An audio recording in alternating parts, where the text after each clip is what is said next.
Donc Barbara, on va pas te demander tous les secrets échangés dans cette petite salle dans laquelle vous étiez réunis, mais tu pourras nous donner des éléments importants et intéressants. Oui, donc c'était une réunion, on n'était pas très nombreux, mais néanmoins voilà, d'âges divers, et c'était assez intéressant. Pardon, oui. Et donc on a abordé beaucoup de sujets, et donc j'ai retenu juste les points les plus importants et les plus développés. Donc on a commencé par discuter de la place de la fratrie, c'est vraiment la première chose qui est venue dans le débat.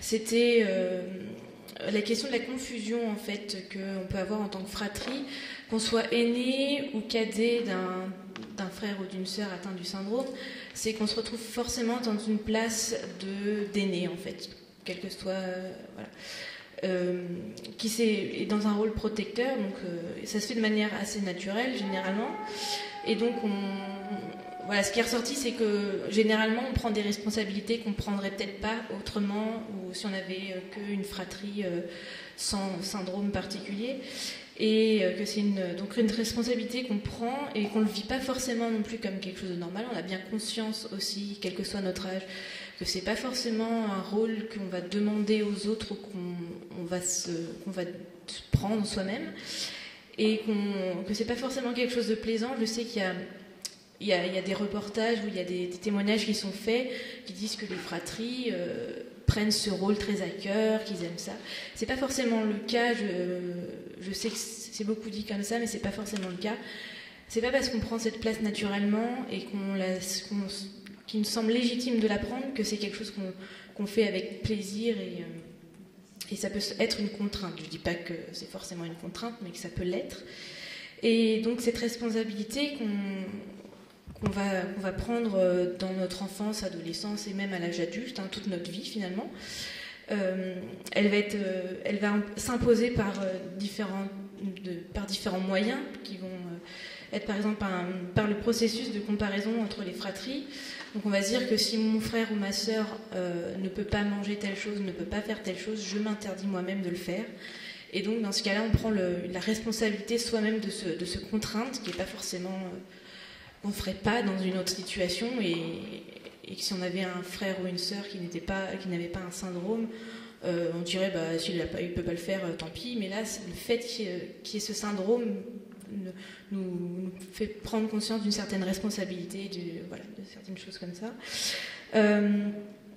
Les comparaisons aussi que les piouis peuvent faire avec nous aussi. Alors ça arrive assez fréquemment.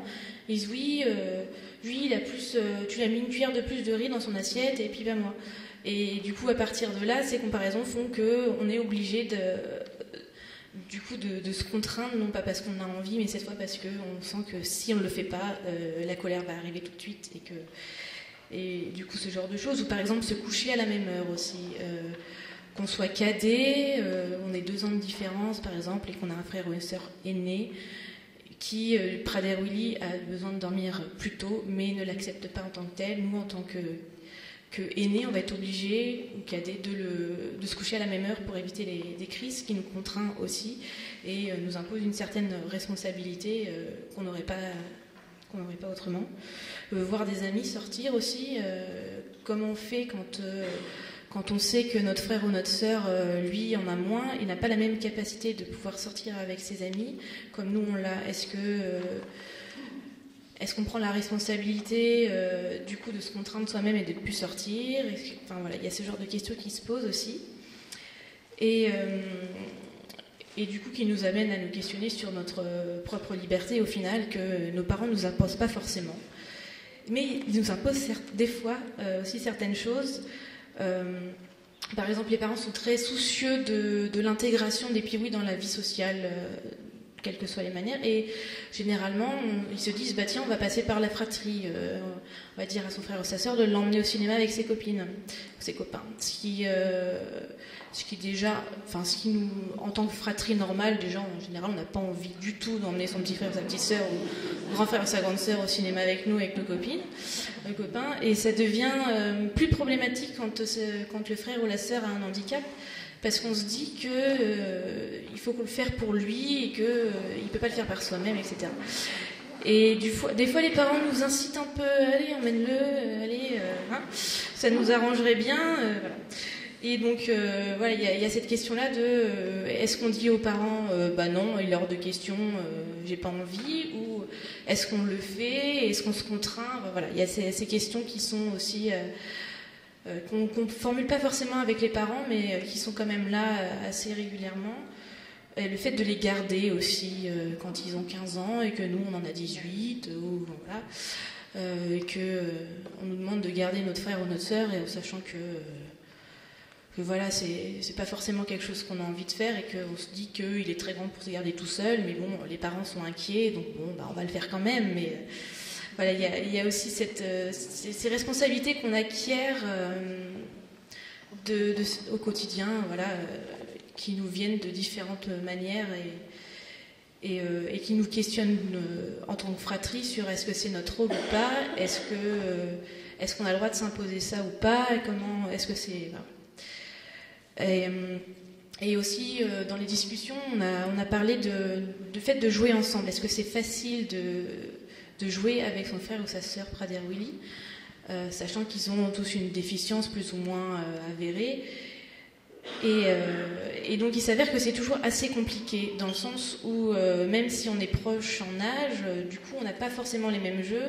Certains ont des problèmes plus autistiques, ça va être un peu plus compliqué déjà d'essayer de faire en sorte qu'ils jouent avec nous. Ça vient pas forcément de nous. Et en plus, on n'a pas forcément les mêmes envies de jeu. Donc, à partir de là, si on veut créer une interaction quand on est jeune, c'est vrai qu'on va plutôt prendre la place de l'animateur plutôt que du frère ou de la sœur.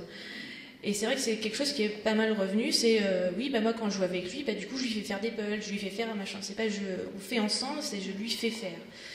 Et du coup, c'est une attente aussi des parents de voir les frères et sœurs jouer ensemble, notamment quand il y en a un qui a plus de difficultés. C'est pas l'idée de ne pas l'exclure. Et c'est vrai que c'est quand même compliqué dans le sens où trouver des jeux dans lesquels on est tous égaux, c'est quelque chose de compliqué où on va pas prendre le rôle de l'animateur. C'est parfois difficile.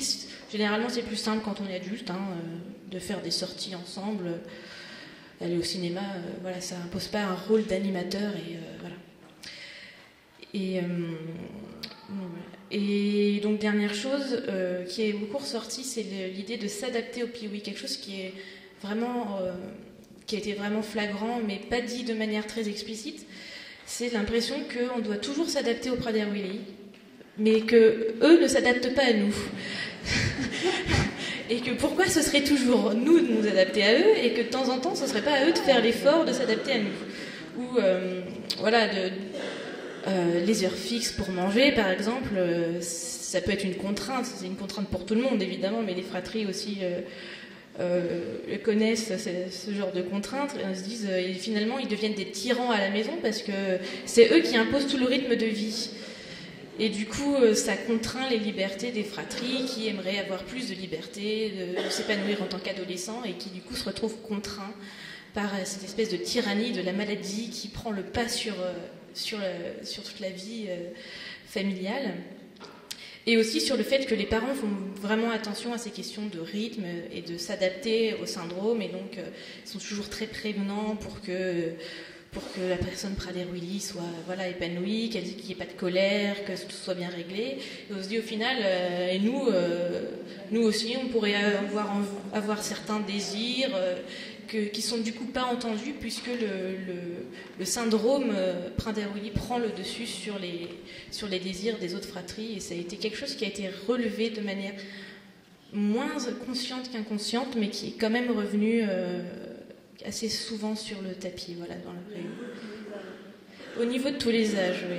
Mais sachant que, voilà, quand on est adulte, on a un recul qui est différent et qu'on comprend plus que les jeunes, évidemment, qui du coup comprennent pas forcément, parce que pour expliquer aussi, c'est que les fratries ont une certaine difficulté à voir leurs frères et leurs sœurs comme malades.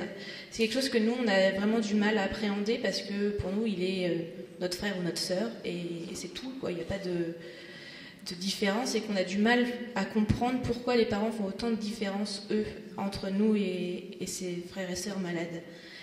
Et du coup, on a aussi parlé du regard décalé que nous on avait sur la maladie par rapport aux parents, où notamment les Prader-Willi faisaient des fausses crises de colère que les parents ne voyaient absolument pas et que nous on n'était pas dupes et que du coup on se faisait jamais écouter et qu'on le sait très bien qu'à ce moment-là il a fait une fausse colère histoire d'accéder à ses propres désirs et que nous ça nous énerve parce que les parents ne nous voient pas. Voilà.